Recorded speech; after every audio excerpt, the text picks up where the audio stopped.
예, 안녕하십니까. 조금 전에 소개받은 유창환입니다. 제가 우연히 여기 인제대학교에 두 번째 강의가 되겠습니다. 한 2년 전에 제가 그 가야의 말과 마구라는 주제로 한번 강연을 한 적이 있었는데 우연찮게 하다 보니까 이번에 또 저한테 두 번째 기회가 주어졌는데 그때도 말씀드렸지만 실은 우리가 살고 있는 지역, 특히 경상남도는 액가야의 지역이고 특히 여기 김해는 더군다나 가야의 시작이고 가야의 첫 국가가 있었던 건강가야의 고지이다 보니까 아마 인제대학에서 이런 걸 계속 연속적으로 하고 계신 거에 대해서는 가야사를 공부하고 있는 저로서는 굉장히 기쁘고 대학 측에 경의를 표해도 괜찮을 것 같습니다. 예.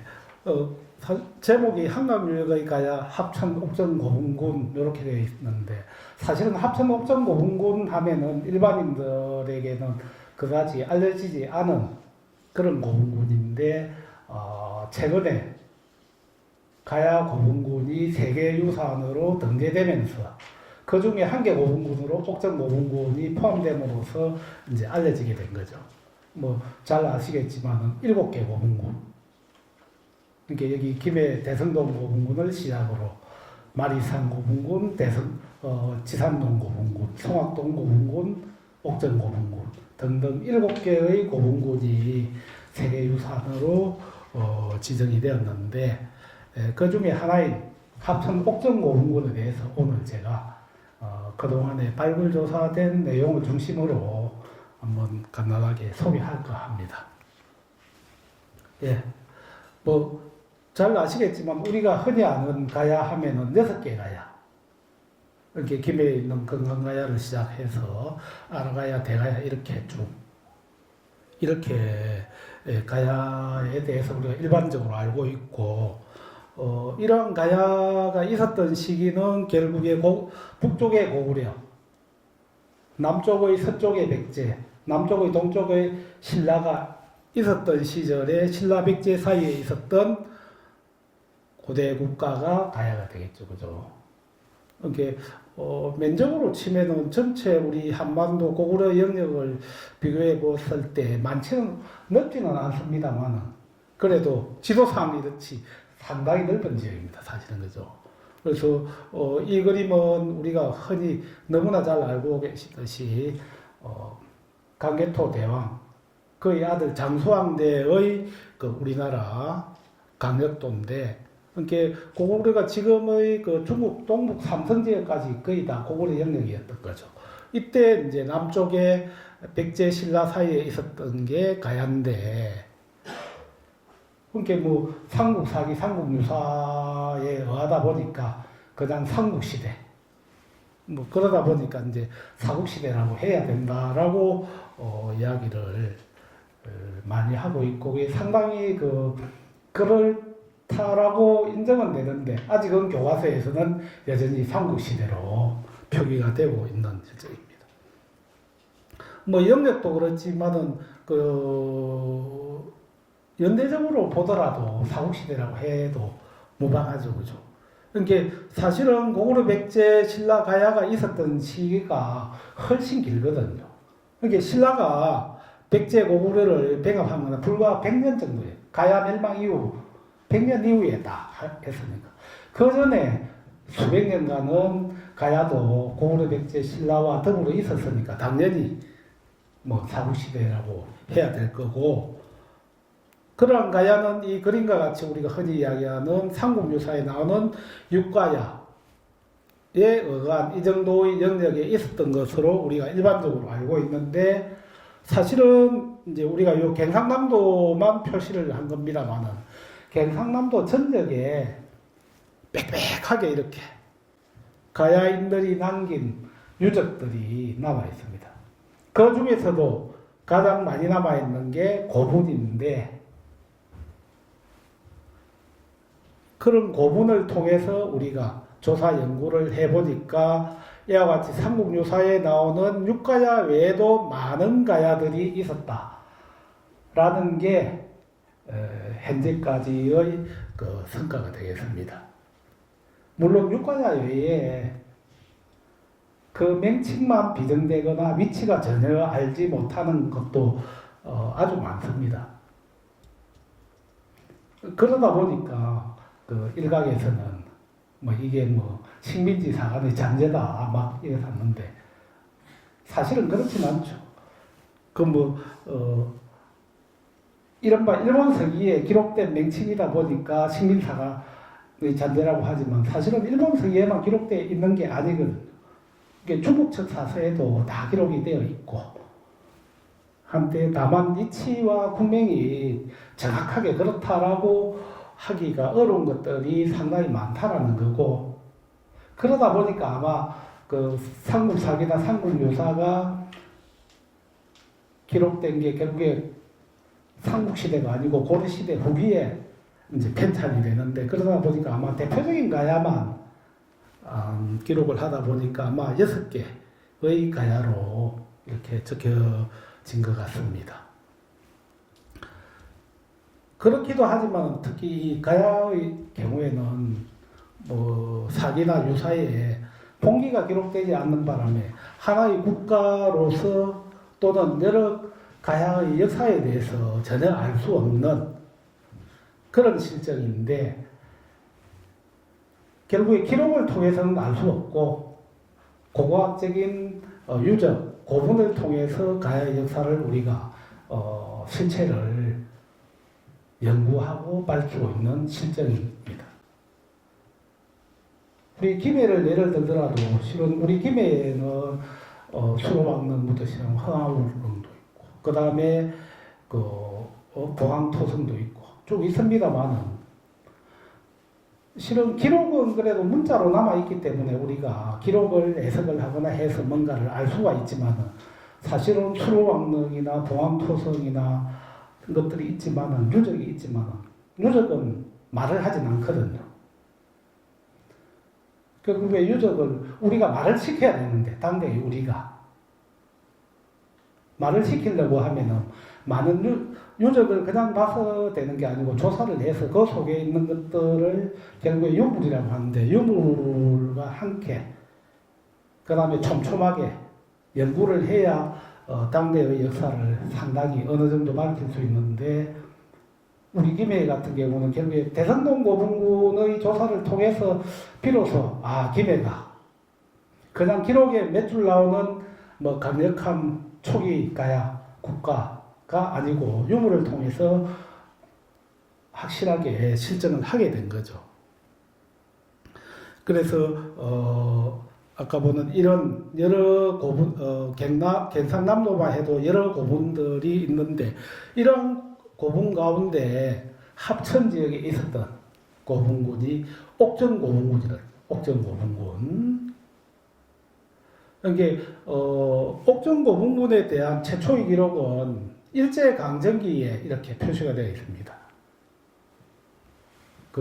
잘 아시겠지만은 일본 사람들이 우리 한국을 한반도를 맹탈하는 군사적으로도 맹탈하지만은 문화적으로도 병합하기 위해서는 결국에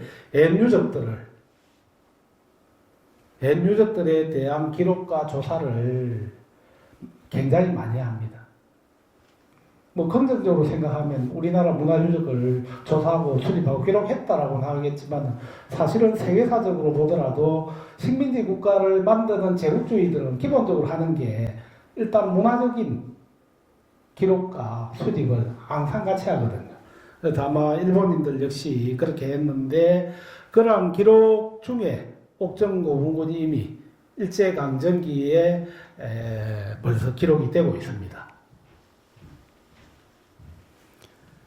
근데 일제강점기 기록 이후에는 아무도 몰랐는데, 이제 합천하면은 우리가 많이 생각하는 게 일반인들 생각, 합천댐, 합천호를 많이 떠올릴 수 있는데 1984년, 85년 이 무렵에 합천댐에 대한 그 건설 공사가 있었고, 그러다 보니까 이 일대에 대한 가야 고분군들이 엄청나게 조사되었습니다. 그러니까 그러니까 댐이 만들어지면 자연히 땅들이 물속으로 들어가게 되고 유적도 같이 들어가다 보니까 이제 수몰된 곳에 대한 조사가 대대적으로 이루어졌는데, 합천의 중심부를 통과하는 강이 한강이죠, 한강. 한강 하면 또 유명해진 게 그거죠. 한강 지수원. 낙동강 물이 너무 안 좋다 해서. 우리 김해분들도 낙동강 물을 드시지 않습니까?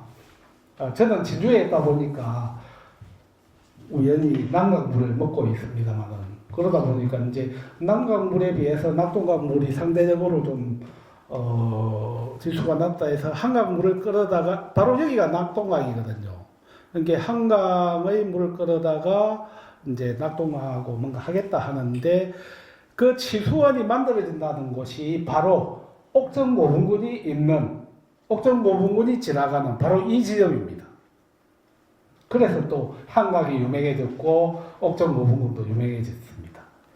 그러니까 그 바로 이 지점에서 조금만 나가면 낙동강하고 합류하는 지점이거든요.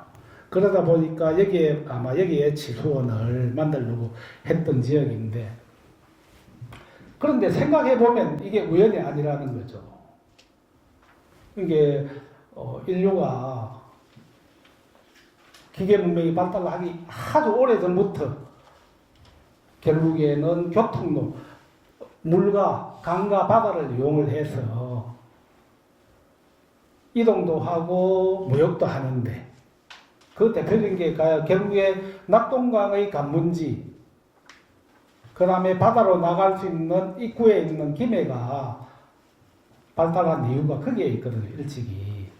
그러다 보니까 합천 지역에도 한강, 낙동강하고 합류하기 직전에 입구에 있는 이곳에 딱 인간들이 뭔가 집단을 형성해서 살기 좋은 거죠. 결국에 강을 장악해서 아마 합천 내륙으로 가는 물자들을 통제하는 거죠. 그 다음에 이 강을 통해서 낙동강으로 나가서 김해까지 내려오는 것. 그래서 과거에는, 지금은 아쉽게 찾아보긴 어렵습니다만은, 뭐 부산, 김해 이 사이에 있었던 요 하구 쪽에 사실은 염전이 있었죠. 아주 과거에는. 그러니까 과거에 인간이 살아가고 있는데 중요한 자원종이 하나가 소금인데, 소금. 이게 소금 때문에 전쟁까지 할 정도잖아요. 그래서 그 소금배가 결국에 낙동강을 타고 경상남도, 경상북도, 내륙 지역까지 올라갔다는 얘기가 되는 거죠. 그래서 지금은 뭐 소금하면 전부 전라도 신화 쪽에서 나온 소금입니다만, 근데 이전에는 낙동강 쪽이 하구뚝이 제방이 막히고 개발되기 이전에는 염전이, 자염이 있었습니다. 그게 다 그 최근의 조사, 기록에도 있습니다만 최근의 조사에서 그게 확인되기도 합니다. 어쨌든 그 전혀 모르는 상황에서 한강을 따라서 가는 이곳에 유적들이 많을 거라는 생각에 따라서 조사를 해보니까 과연 여기에 이와 같이 토기들이, 그 다음에 무덤들이 깨어진 흔적들을 확인할 수 있었습니다. 지금은 그 산에 가서 이런 걸 찾아보기가 어렵습니다. 상당히, 그죠? 과거에는 그 산에 다 뭐 나무를 다 해버리지 않습니까?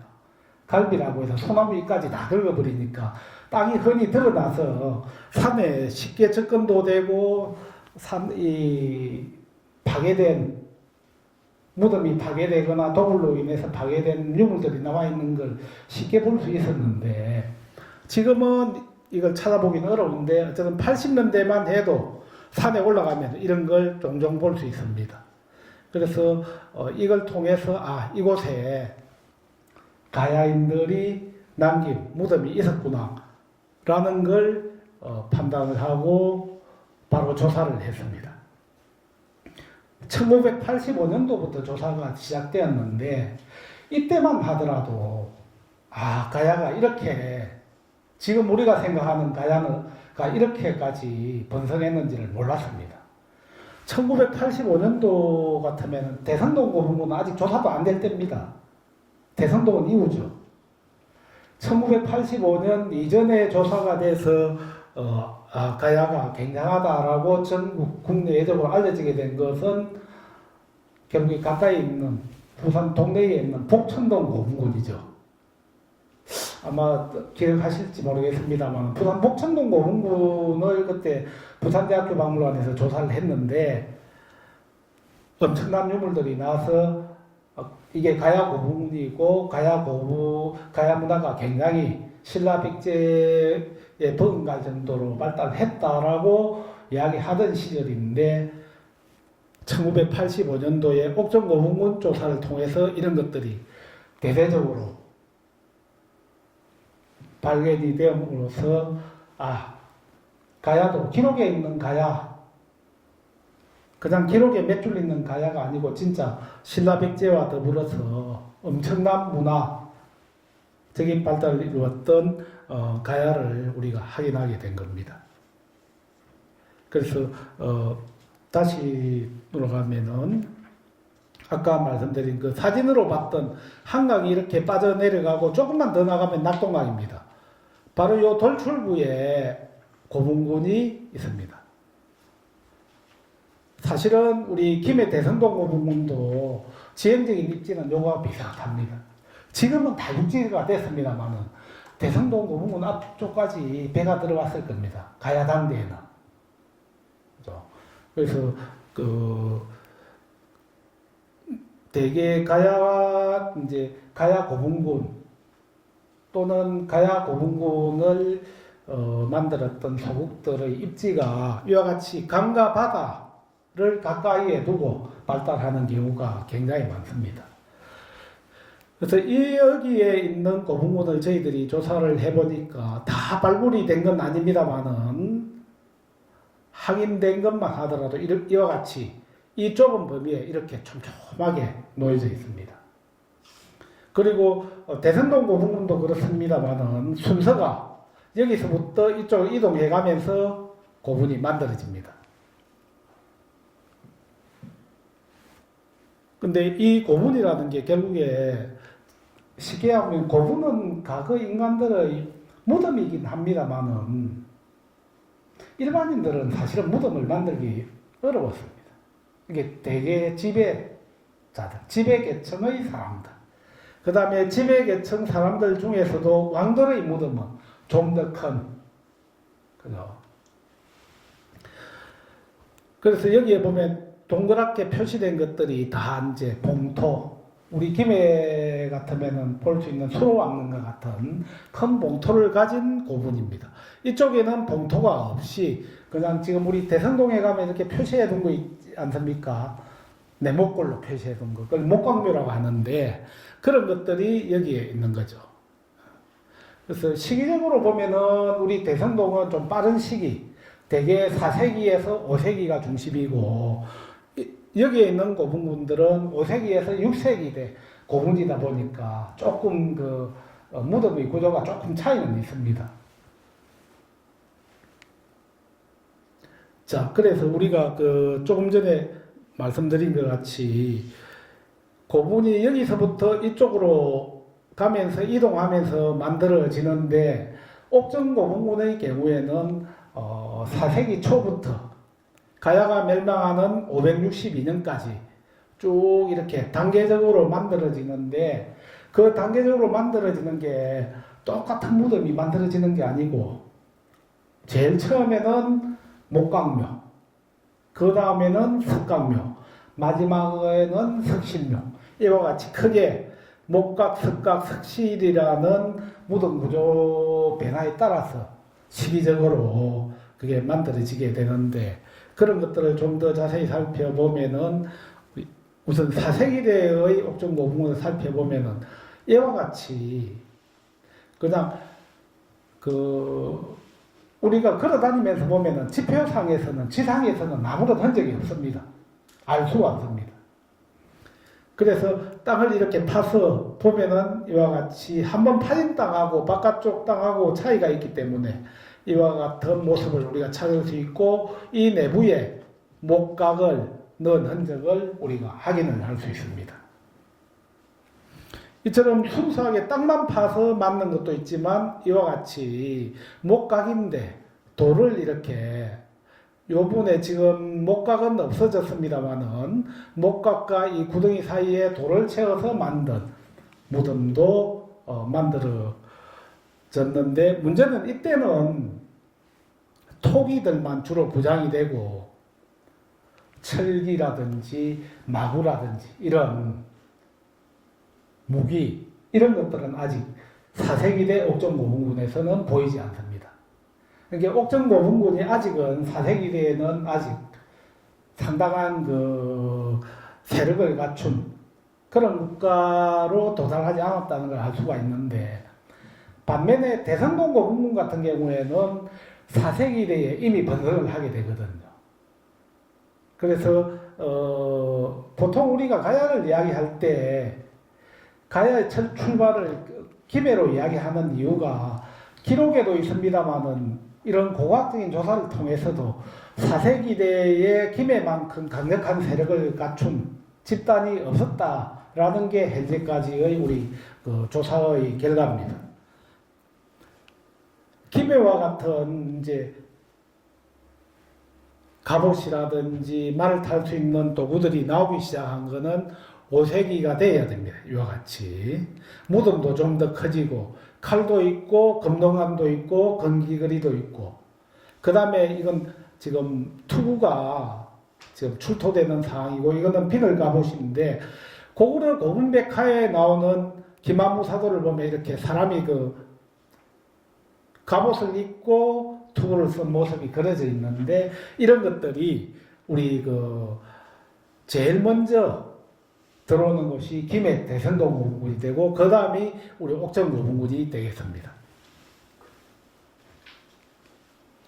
그래서 이때를 지나서 5세기 중엽이 되면 이와 같이 말투구까지 자체적으로 구비할 정도로 굉장한 그 힘을 가지게 되는데 특히 무덤도 이와 같이 여기서 여기까지 직경이 한 22m 정도 됩니다. 그러니까 지금 조사 중이어서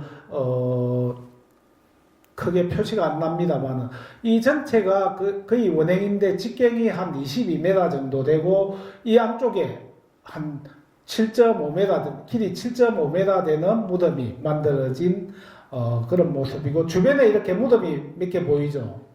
이런 것들은 순장각입니다. 순장각. 그러니까 5세기 중엽이 되면은 옥정고분군에 이와 같이 아주 거대한 봉토를 갖춘 무덤도 만들어지고 순장각도 만들어지는 한편 속에 무덤 속에 이와 같이 말투도 들어가고 말장식도 들어가는데 사실은 주목되는 게 또 요겁니다. 뭐 같습니까? 로만 글라스입니다. 로만 글라스. 유리장. 가야 시기에는 유리장을 못 만들었거든요. 그래서 우리가 이때의 그 고대의 그 유리그릇을 로만 글라스라고 하는데 뭐 쉽게 하면 로마에서 만든 유리잔, 로만 글라스. 그래서 지중해 연안의 로마와 로마 인근의 국가들에서 만든 그 글라스가 실크로드를 타고 우리 한반도까지 오게 되는데 이게 조사될 때만 하더라도 가야 고분군으로서는 로만 글라스가 딱 이거 한 점이었습니다. 딱 한 점이었는데 이후에 대성동 고분군이 발굴되면서 대성동 고분군에서도 로만 글라스가 나왔습니다. 그래서 아마 고대국가 김해뿐만 아니고 합천 지역의 가야도 아마 대외 교역을 굉장히 활발히 했다라는 걸 말해주는 그런 자료로 우리가 이야기를 하고 있는데 이런 조사 과정을 보면 처음에 우리가 조금 전에 보셨던 이 고분군이 엠미로분이라는 고분인데 조사 과정이 이렇습니다. 처음 발견했을 때는 이런 모습이었습니다. 아주 낮은 그냥 우리 어릴 때 소먹이로 다니고 소 올라가고 하는 그런 둔덕가 같은 곳이었습니다. 그러니까 마을 뒷산에 있는 조그만한 둔덕으로 생각하면 되는데 이제 가야 고분군들이 대개 이렇게 오랜 세월 동안 내려앉아서 이제 본래는 상당히 높았죠. 그랬는데 이렇게 내려앉은 걸 이제 우리가 조사를 했는데 조사를 할 때 이렇게 항상 이렇게 십자뚝을 남기고 조사하는 이유가 직경이 22m가 넘는 이 고분을 봉토를 만들 때 그냥 흙을 갖다 넣는 게 아니고 일정한 토목공법에 의해서 만들기 때문에 그걸 우리가 토목공법의 가야인들의 토목공법을 우리가 조사하기 위해서 이렇게 십자뚝을 남겨서 요 면을 다 관찰을 합니다. 쉽게 이야기하자면은 우리가 양파 속을 알기 위해서는 껍질을 하나하나 까버리면은 속은 알지만 다 까고 나면 아무것도 없잖아요. 그러면 방법은 절반으로 탁 잘라버리면 절반 면이 보이지 않습니까? 그럼 양파 속이 딱 이렇게 보이지 않습니까? 근데 절반만 갖고는 자세한 걸 잘 모르니까 사절을 한다는 거죠. 그렇게 생각하시면은 조금 전에 이렇게 사절을 하면은 이 면들을 다 우리가 조사를 해서 축조하는 순서가 이렇게 봉토를 만드는 순수도 있지만 봉토 속에 들어가고 있는 주인공이 묻힌 무덤이 어느 단계에 만들어졌고 그 다음에 순장각은 이 주인공하고 같이 묻혔느냐 이런 것까지 다 이제 확인을 하게 되는 거죠. 그래서 기본적으로 이렇게 항상 우리가 조사를 하면은 이렇게 십자뚝을 남기고 최종적으로는 이걸 다 제거해서 이렇게 조사를 마무리하는 그런 모습을 지금 보여주고 있습니다. 그 다음에 지금 5세기 전엽 중엽 후입하니까 약간 여기 스님들께서는 다 아시는 내용인데 우리 대학생 분들은 조금 헷갈릴 수도 있는데 우리가 고고학적으로 시기를 논할 때 100년 단위로 할 때 100년이 인생이지 않습니까? 100년을 고고학적으로 우리가 두 단계로 나누면 5세기 전반, 5세기 후반, 세 단계로 하면 전엽, 중엽, 후엽. 그 다음에 25년 단위까지 나누거든요. 25년 단위까지 나누면은 분기, 1, 4분기, 2, 4분기, 3, 4분기, 4, 4분기. 근데 이게 나누는 게 그냥 아니고 보통 과거에 한 세대를 보통 30년으로 볼 거냐, 50년으로 볼 거냐, 25년으로 볼 거냐 이런 것들이 다 배경이 돼서 이제 나누는데 크게 나눌 때는 2분하고 좀 더 작게 나누면은 25년 단위로 되게 좀 나누는 거죠. 그러니까 보통 우리가 건강가야는 김해의 건강가야는 532년 고령의 대가야는 562년에 멸망했다. 이렇게 나오면 532년 같으면 6세기 전반, 562년이면 6세기 후반 이렇게 되는 거죠. 그렇게 이해하시면 되는데 옥정고분군이 5세기 무렵에 조성된 고분 중에 대표적인 게 이렇게 M35분이라는 고분이 있습니다. 이 M35분이라는 고분이야말로 옥정고분군의 전성기를 보여주는 최고 위세를 가진 아마 비장자의 무덤이었던 것 같습니다. 그래서 전체적으로 고분을 조사하니까 이렇게 중앙에 이렇게 주인공이 들어가는 무덤을 만드는데 가운데에 칸을 질러서 앞쪽에는 주인공, 뒤쪽에는 주인공이 아닌 유물 만들었습니다. 그러니까 주인공이 묻힌 무덤을 좀 더 자세히 살펴보면은 지금 이렇게 착 깔려 있지 않습니까? 이게 철로 만든 도끼입니다. 도끼를 한 120매 정도를 깔고 여기에 아마 목관을 올렸던 것으로 우리가 추정을 하고 있는데 역시 목관은 없어지고 이렇게 철기들만 남아 있는 거죠. 이제 이 가운데 주목되는 것은 이와 같은 이제 한 자루, 두 자루, 세 자루, 네 자루의 칼인데 칼 머리 부분만 지금 촬영된 건데 봉황, 그 다음에 용하고 봉, 요게 장식된 장식 대도가 되겠는데 이 장식 대도야말로 고대 국가에서 최고 왕들을 이야기하는 거거든요. 이게 백제의 유명한 그 무령왕에서 봉황문 대도가 딱 한 자루가 나왔거든요. 딱 한 자루가 나왔는데 여기 합천에 있는 옥정고분군 M35문이라는 고분에서 무려 4자루나 나왔어요. 4자루. 그 다음에 더불어서 이와 같이 사람이 쓰는 그 전쟁에 나갈 때 쓰는 투구에도 이렇게 지금은 많이 벗겨졌습니다만 금동으로 장식을 했습니다. 이렇게 약간 색깔이 나는 부분들. 그 다음에 말에게도 이렇게 말투구를 씌워서 아마 전쟁을 나갔던 것 같습니다. 예, 역시 조금 전에 M35문에 대한 이 조사 과정을 이렇게 보여주고 있는데 이때는 80년대라서 컬러 사진이 그렇게 굉장히 고가의 컬러 사진. 지금은 뭐 스마트폰이 있어서 너무 흔합니다만 이때는 다 모든 게 귀한 시절이니까 우리 원장님 웃으시는데 아시는 모양인데 필름 하나도 다 이렇게 체크해서 한 장 찍을 거 2장 찍으면 혼나고 그랬습니다. 그때는. 그래서 이렇게 흑백 필름으로 찍은 사진인데 가운데 이렇게 도굴경이 보입니다만은 어쨌든 이런 모습을 이렇게 아까 말씀드렸같이 사절을 해서 이렇게 단계를 거쳐서 최종적으로 이렇게 노출한 이런 모습이 됩니다. 이게 아마 당시 사람들이 무덤을 만들 때도 적어도 이 무덤 하나를 만들 때도 적어도 2-3달 걸렸을 겁니다. 이렇게 조사하는 것도 발굴 조사 현장에도 가보면 좀 답답할 정도로 천천히 하고 있습니다. 근데 천천히 하는 게 아니고 천천히 할 수밖에 없습니다. 이게 아마 무덤을 만들 때도 아주 정성스럽게 천천히 한 것을 다 그걸 조사를 통해서 밝혀야 되니까 천천히 할 수밖에 없는 그런 사례입니다.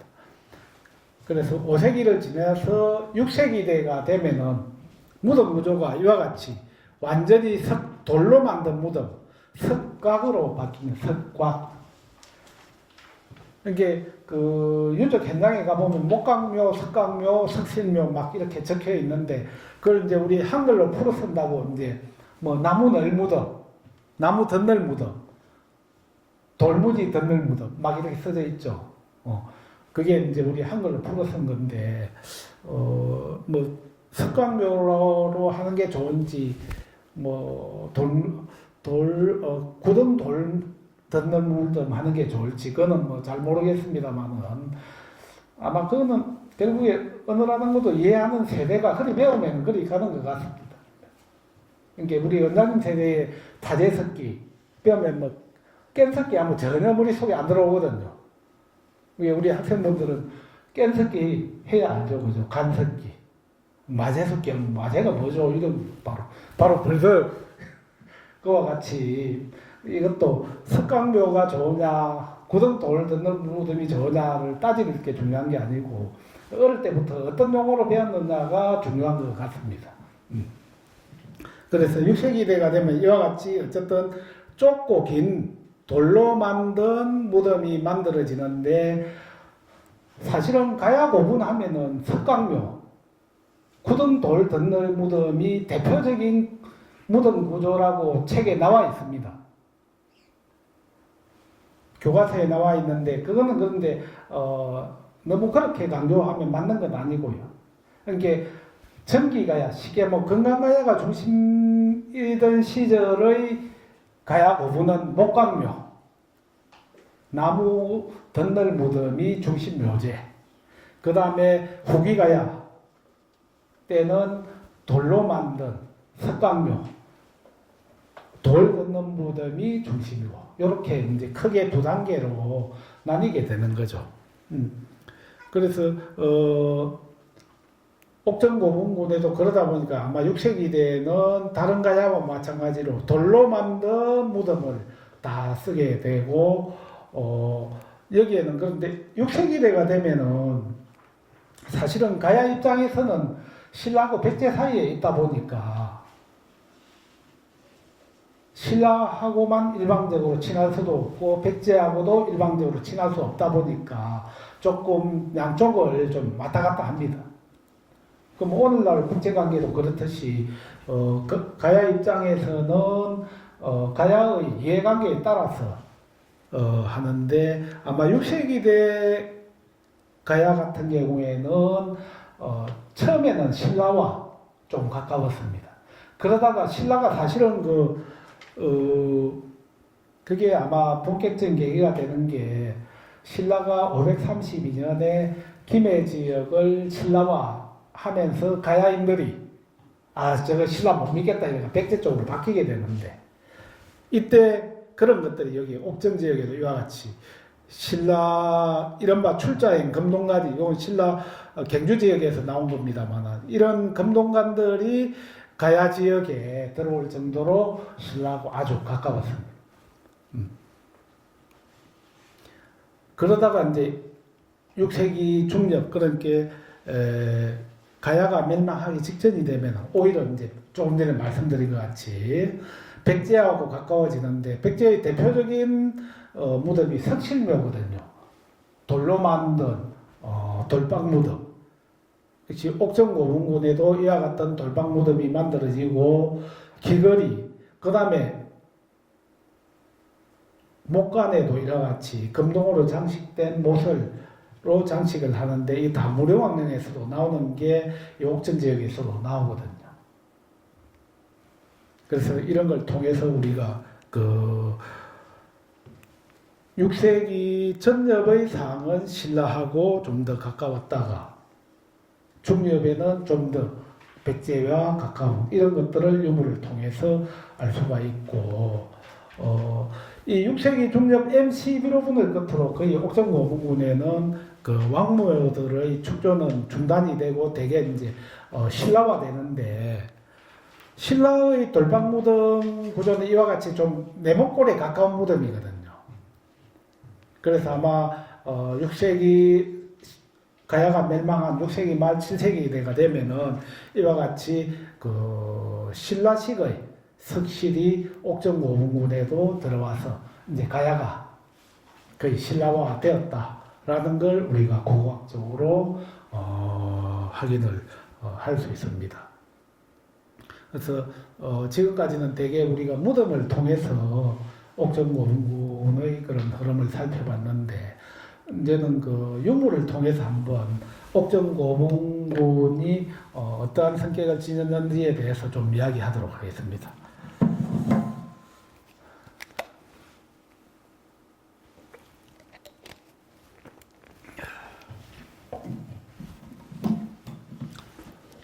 되게 그 가야 고문의 특징 중에 하나가 무덤 속에 유물을 많이 넣는 겁니다. 고구려나 백제의 경우에는 무덤 속에 유물이 별로 들어가지를 않습니다. 그런데 신라하고 가야가 유독 고문에 유물을 많이 넣는데 특히 가야도 유물을 많이 넣습니다. 그런 습속은 이미 4세기 때부터 쭉 이어져 온 건데 유물도 많이 넣기도 하고 또 한편으로는 아까 보여줬던 무덤 옆에 순장자를 같이 매장하기도 합니다. 순장자. 그러니까 아마 주인공 왕이나 지배자를 아마 생전에 모셨던 시종이나 시녀들이 그 왕이나 그 지배자가 죽게 되면 같이 묻혀서 죽는 그런 풍습인데 그걸 순장이라고 하는데 아마 당시 가야인들이 현대의 삶이 사후에도 계속 이어진다는 이제 이게 계세사상이라고 하는데 이걸 뭐 넓은 후자서 후장이라고도 합니다만은 그러다 보니까 물론 이 유물들이 다 생전에 사용했는지 안 했는지는 모르겠습니다만은 거의 생전에 사용했을 거나 비슷한 유물들이 무덤 속에 빽빽하게 다 들어가는 거죠. 이제 세월이 지나다 보니까 이렇게 다 깨어지고 지금은 노출될 당시에는 이런 모습입니다만은 박물관에 가면 또 완전히 복원돼서 아주 깨끗한 모습을 보입니다만은 어쨌든 무덤 속에 유물을 다량으로 보장하는 게 가야고궁의 또 다른 특징인데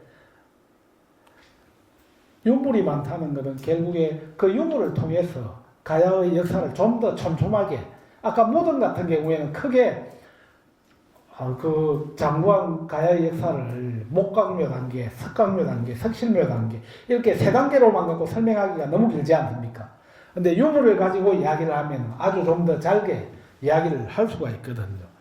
그런데 그런 유물 가운데 가장 대표적인 게 우리가 토기죠, 토기. 가장 많이 부양되기도 하고, 그 다음에, 지금도 그렇습니다만, 인간들이 살아가는 데 있어서 가장 많이 소모되는 게 결국에 용기 아닙니까? 용기, 생활 용기. 뭐, 밥그릇, 찻그릇, 다양한 그런 게 있듯이 이 당대에도 결국에 생활 용기로서 토기가 가장 많이 소비가 되다 보니까 가장 많이 또 보장도 되기도 하는데 우리가 그 박물관에 가보면은 가야토기 김해박물관에도 전시되어 있습니다만은 보면 약간 그 기와색이 나오죠. 그러다 보니까 보통 해청색, 가야토기 하면 해청색 하는데 이게 해청색 도질토기라고 또 하죠, 그죠? 이게 이제 이제 보는 토기들 전부 가야토기인데 기본적으로 색깔이 조금씩 차이 있습니다만 기본적으로는 이와 같은 기와색, 해청색의 토기인데 만져보면 딱딱합니다. 만져보면 딱딱하고 던지면 깨어집니다. 그죠? 이게 사실은 토기지만 엄밀히 하면 독이죠, 독이. 토기가 아니고. 토기라고 하면 우리가 그럴 때 화분 던지면 깨어져 버리는 그게 토기고, 이게 선사시대 토기들, 흔히 하는 비살무늬 토기, 그죠? 민무늬 토기. 이런 것들은 던지면 깨어져 버립니다. 그 다음에 물을 담아두면은 처음에는 괜찮습니다만 좀 지나면 그냥 물을 먹으면서 터져버리죠. 그죠? 그래서 그때의 토기와 가야 토기는 완전히 질이 다른 겁니다. 그죠? 성질이 다른 거죠. 이게 성질이 다르게 구워지려고 하면 결국에 토기는 구워서 만드는 건데 굽는 온도 자체가 다른 거죠. 그죠? 그러니까 화분과 같은 선사시대 토기들은 보통 높아야 600도 또는 700도 정도에서 가야 토기는 1000도씨 이상에서 구워집니다. 1000도씨 이상. 이제 온도에서 이게 결정을 하는 건데, 결국에 화분이라든지 비살무늬 토기 이런 게 붉은색을 띠는 이유가 흙 속에 아직 성분에 산소가 남아있다라는 거거든요. 산소가. 그런데 해천색이라는 거는 이미 산소가 빠져나가서 완전히 흙이 아닙니다, 이제. 그러니까 던지면 깨어지는 거죠. 그러니까 우리가, 요즘은 뭐 별로 쓰지는 않습니다만, 촛불을 한번 상상해 보면, 촛불에 보면 붉은색 부분이 있고 파란색 부분이 있죠. 그게 산소 차이거든. 푸른색 부분에는 산소가 없습니다. 다 빨리 산소 달라고 계속 타고 있는 거고, 붉은색 부분은 아직 산소가 남아있어서 계속 타고 있는 거예요. 그래서, 혹시, 이제 가야 시기의 가마를 이렇게 약간 복원을 해둔 건데, 땅에 굴을 파서 이제 연기가 빠져나가는 부분, 불을 떼어오는 부분, 여기에 입구와 출구가 있고, 여기에 토기를 넣고, 이제 불을 한창 떼어서 일정한 온도가 되면은 딱 달아버리면은 가마 속에 있던 그 산소들이 다 소진이 되니까 이제 어디서 산소가 나와야 되겠습니까? 처음에 흙으로 만든 이 토기 속에 있던 흙 속에 있는 산소들이 다 뽑아져 나오는 거죠. 그러니까 단단한 독이 자기가 되는 거죠. 그죠? 그래서 자기도 초벌구이 할 때는 완전히 안 뽑아지거든요. 초벌구한 토기들은 보면 약간 붉어집니다.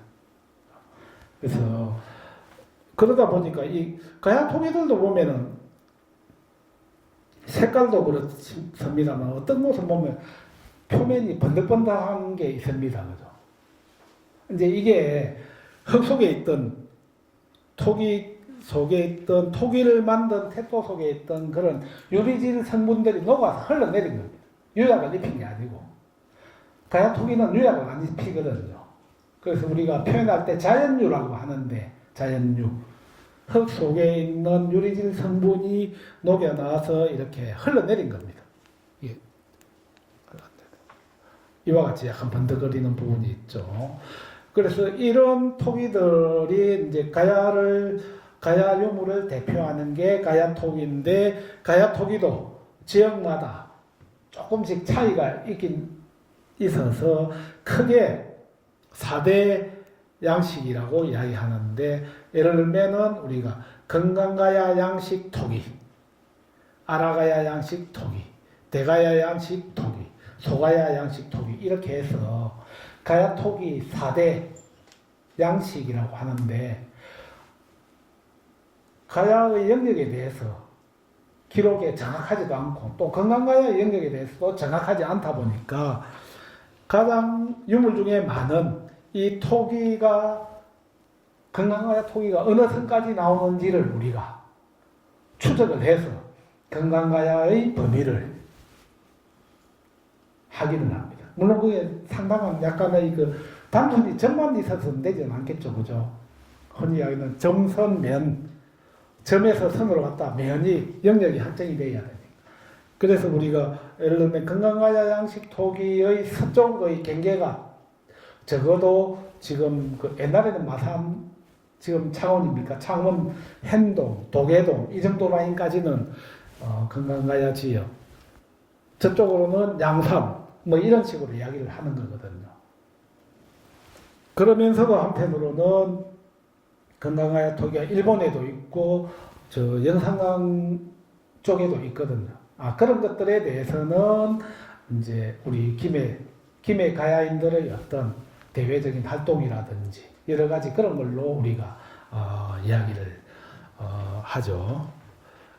그래서 이제 토기에 대해서 지금 이야기를 했는데, 옥정고분군의 경우에도 그래서 토기를 보면은 이처럼 여러 지역의 토기가 김해와도 비슷한 토기도 있고 함안과도 비슷한 토기, 그 다음에 후기에는 대가야 토기도 들어오고 이렇게 다양한 토기들이 들어와서 옥정고분군 집단들이 대외적으로 굉장히 활발하게 활동했다는 것을 토기를 통해서 알 수가 있고, 철기 역시 마찬가지입니다. 사실은 가야 하면 철인데 또 김해 하면 철 아닙니까?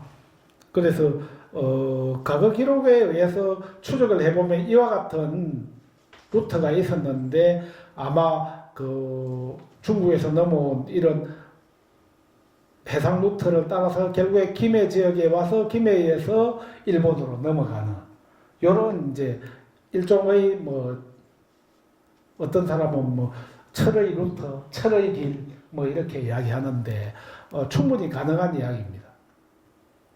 대신 이때는 산동반도에서 넘어오는 거는 조금 위험한 항해가 되겠습니다만, 그 외에는 이렇게 연안 항로를 따라서 움직이는 거죠. 또 연안 항로를. 그래서 근데 이걸 보면은 우리가 재밌는 게 있는 게, 사람들의 기억이 그래서 참 무섭다는 게, 선사시대부터 이 루트는 있습니다.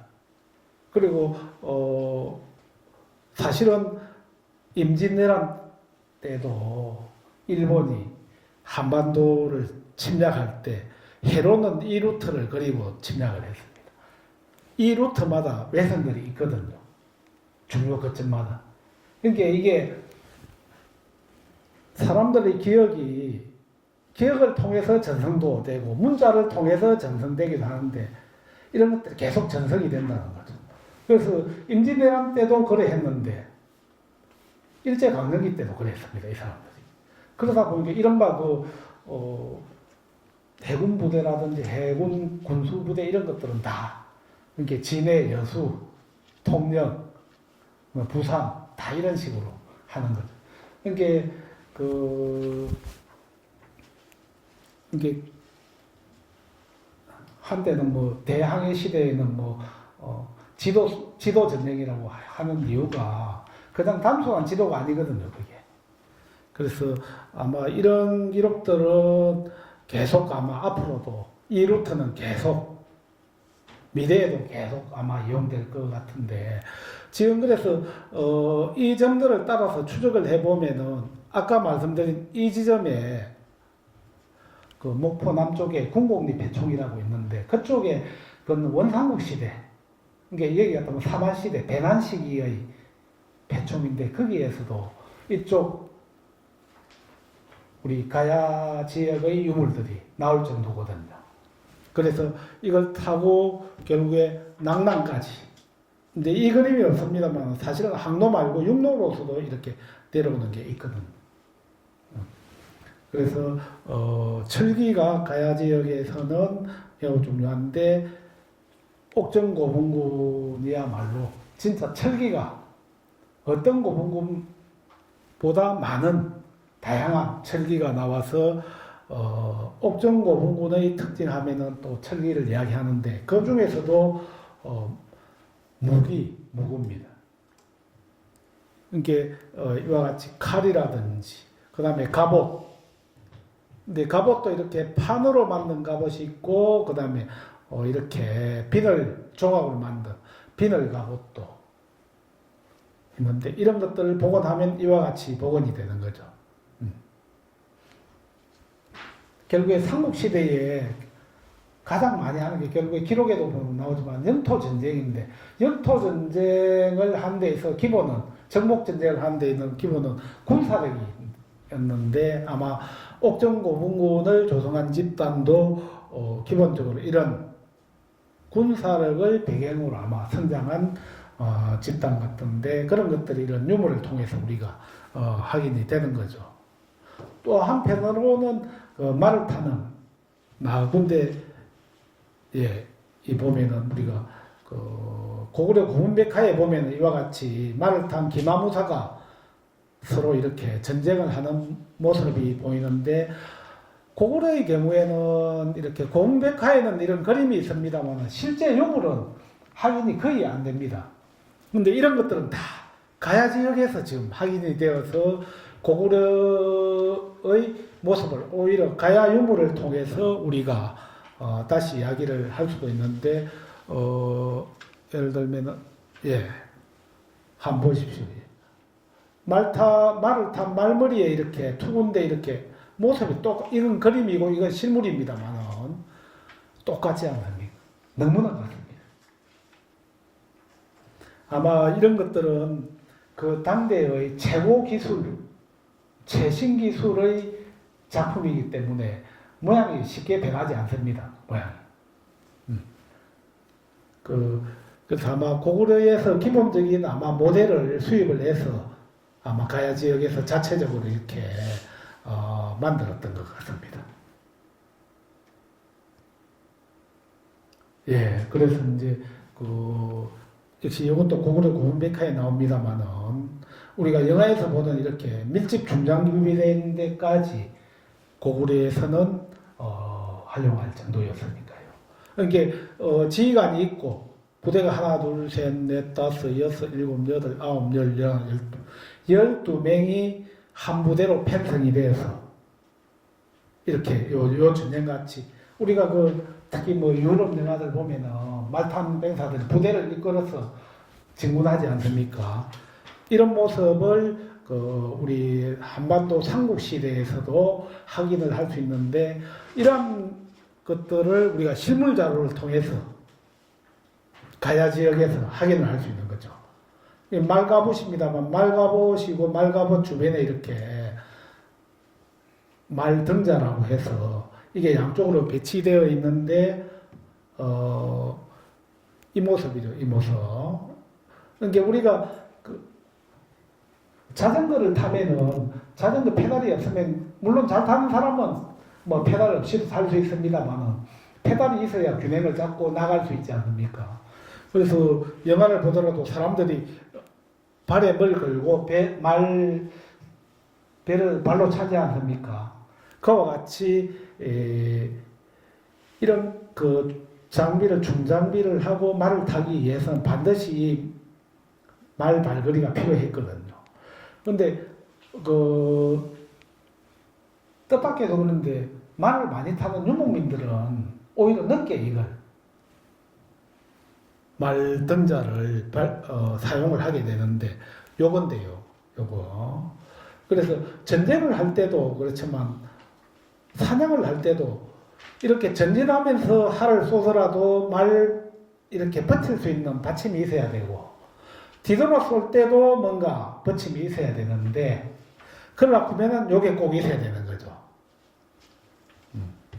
그렇게 그 등자라고 하는데 말 발걸이라고 하는데 꼭 있어야 되는데 유목민들은 어릴 때부터 태어나자마자 말을 타기 때문에 저거 없이도 가능했던 거죠.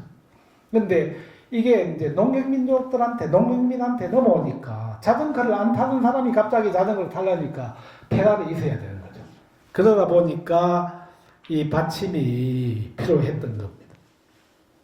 게다가 이와 같이 뒤돌아서 활을 쏘려고 하면은 사람이 말을 잡는 말굽이를 안 잡고 그 위에 자유자재로 하려면 발로 잡아야 되니까 더 필요한 거죠.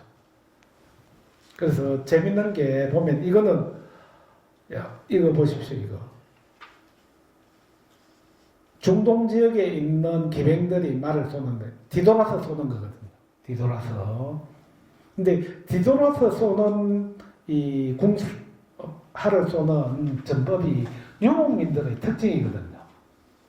특히 몽골 하면은 말탄 기병인데 도망가면서 뒤돌아서 활을 쏘니까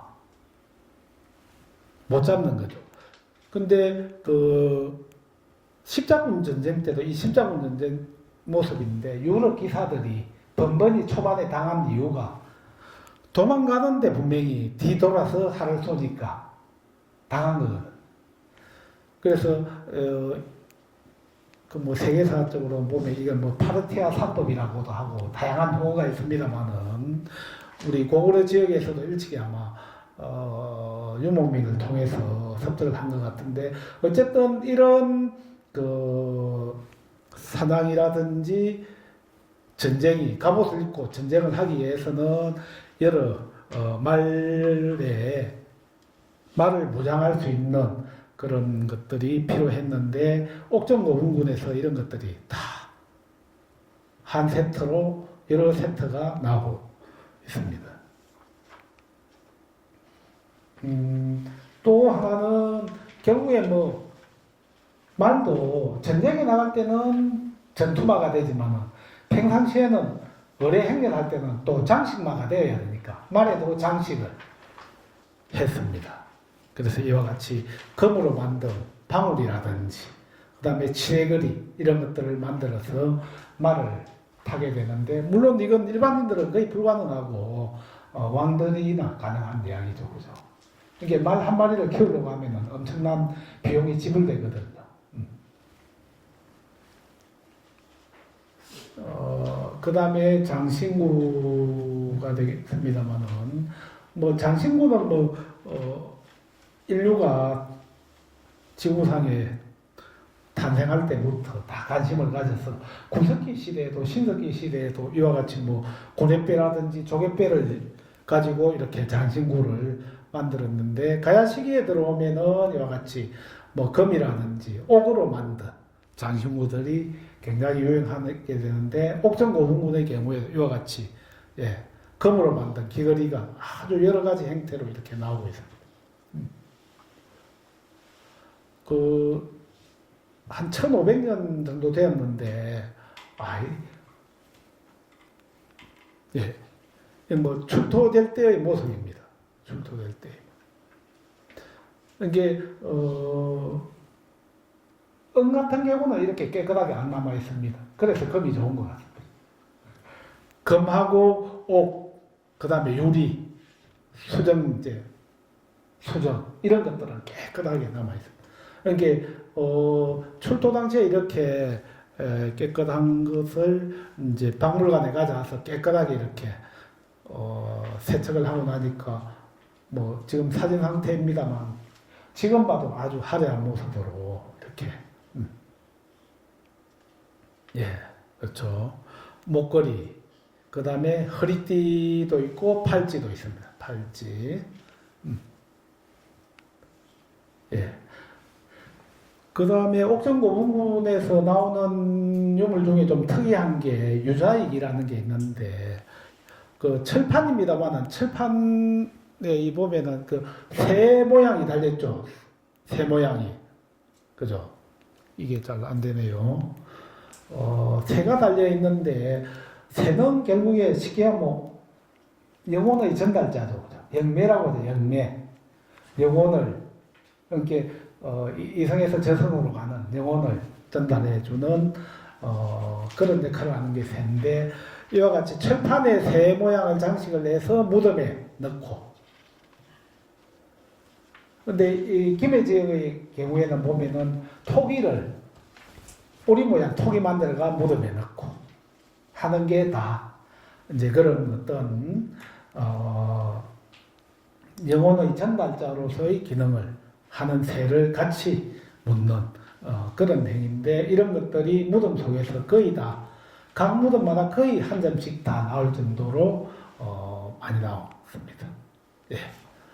그 다음에 마지막으로는 이제 에레 문물이 되겠는데 에레 문물이라는 것은 이게 자체적으로 이제 만든 것도 있지만 에레의 영향을 받았어.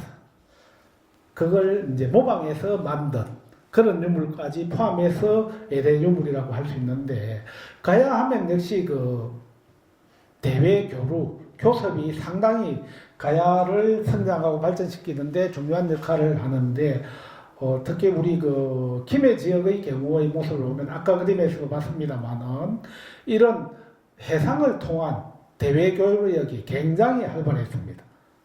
그래서 이와 같은 금으로 만든 이건 마구가 되겠습니다만 이거는 선비 지역에서 나옵니다. 북방의 선비 지역. 그러니까 우리가 그 흔히 하는 그 뭡니까 거란족, 만주족 하는 그쪽에서 있는 유물하고 똑같은 거에 우리 김해 지역에서 나왔습니다. 허리띠 장식도 똑같습니다.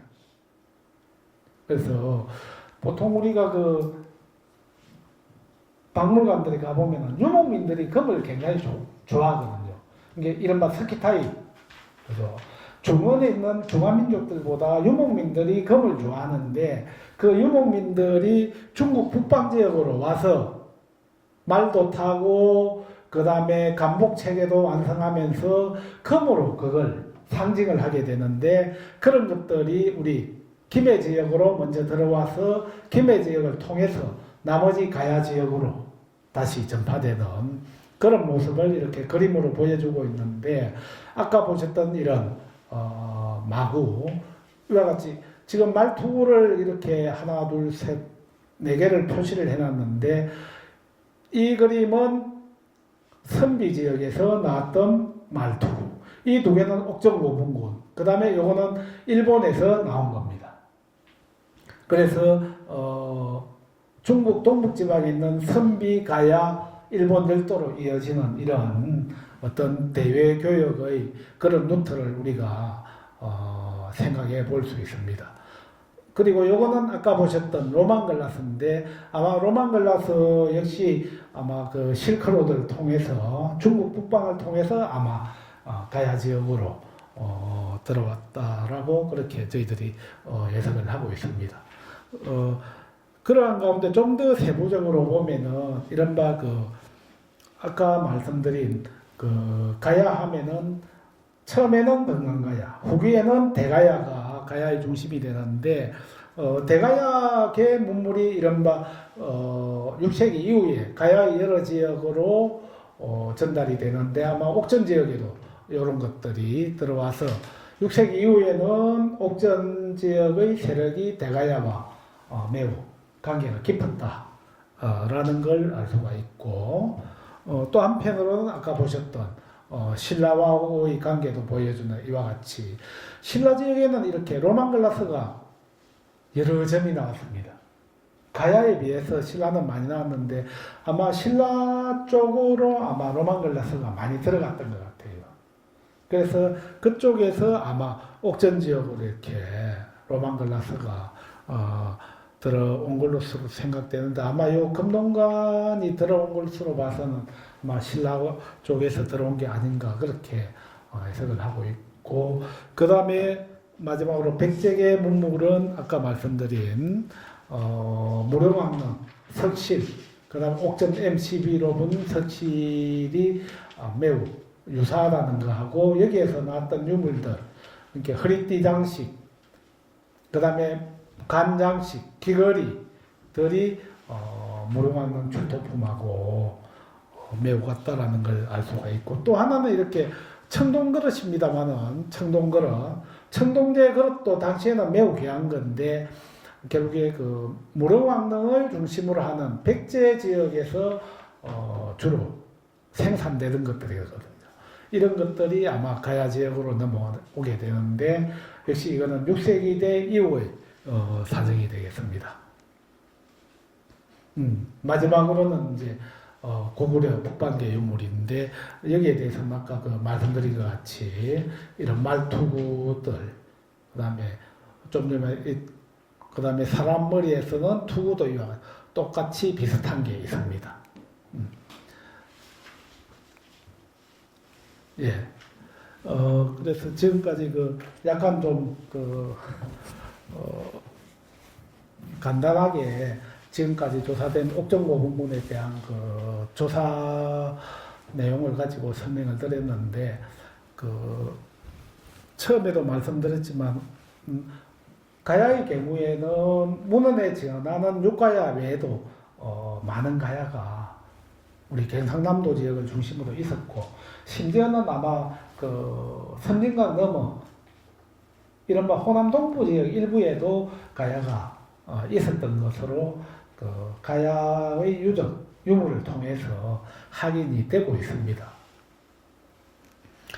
그럼에도 불구하고 이 가야가 기록이 없다 보니까 역사를 잘 모른다. 그럼 뭘로 가야 역사를 복원할 거냐라고 했을 때 결국에 남는 거는 가야 당대 사람들이 남긴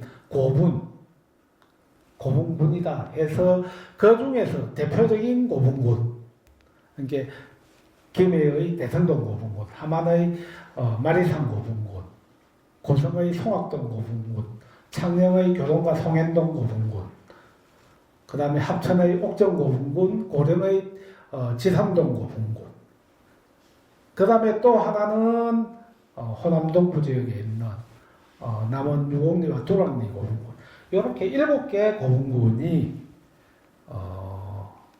이게 재작년이죠. 세계유산위원회에서 가야 이른바 잃어버린 고대 가야 문명을 말해주는 중요한 유산이다라는 점이 인정이 되어서 세계유산으로 등재되게 되었습니다. 그래서 사실은 이제 가야 고분군이 세계유산 되는 데는 한 10년 이상의 세월이 걸렸습니다. 시작할 때부터. 그런데 10년의 결실이 이제 세계유산으로 등재가 되었는데, 중요한 거는 이게 등재된다고 끝난 게 아니죠. 그죠? 등재된 이유가 중요한데, 사실은 그죠? 이렇게, 이건 조금 다른 이야기입니다만, 빵발에 울린다고 다 된 건 아니지 않습니까? 근데 사실은 빵발에만 좋아하는 사람들이 너무 많아서, 이제 유산이 되었으면 이제 진짜 우리 가야를 등재된 고분군은 당연히 그 다음에 그 외에도 너무나 많거든요. 그 다음에 그러면 가야 사람들은 고분만 만들었느냐? 그것도 아니거든요. 집도 만들었고 그죠? 뭔가 사상적인 것도 뭔가 있었을 거고 한데 이제 고분 등재됐다고 지금 굉장히 좀 주춤해 있는 이런 사정이거든요. 이게 뭐 저희들끼리 이야기는 가야 당대의 모습과 좀 별 차이가 없는 거 아니냐 해서 약간 씁쓸해하기도 하는데, 이게 예를 들면 가야 고분군 뭐 통합관리단을 뭐 어디에 둘 거냐부터 시작해서 뭐 김해에 둘 거냐 고령에 둘 거냐 막 이래가 막 서로 싸우고 결국에는 이제 김해에 두는 걸로 결론이 났습니다만은, 근데 통합관리기구 결론만 났고 한 게 지금 하나도 진전이 되는 게 없거든요 지금. 뭐 무슨 이유인지는 제가 뭐 자세히 말씀은 안 드리겠습니다만은, 아마 그 뭐 우리 지역에 사는 경남에 사는 우리가 가야의 후손이라고 생각한다면은, 또 가야의 역사를 가지고 자긍심을 가지고 한다면은 앞으로 이제 이런 강연 자리도 당연히 있어야 되겠습니다만, 실질적으로 고분군을 관리하고 또 일반인들에게 널리 알리는 또 그런 행위가 계속 지속적으로 이루어졌으면 하는 게 저희 개인적인 바람이고, 아마 여기 계신 원장님도 그렇게 생각하시죠? 예. 그래 알고, 예. 두섭씨 오늘 강의를 했는데 여기까지 강의를 마치도록 하겠습니다. 감사합니다.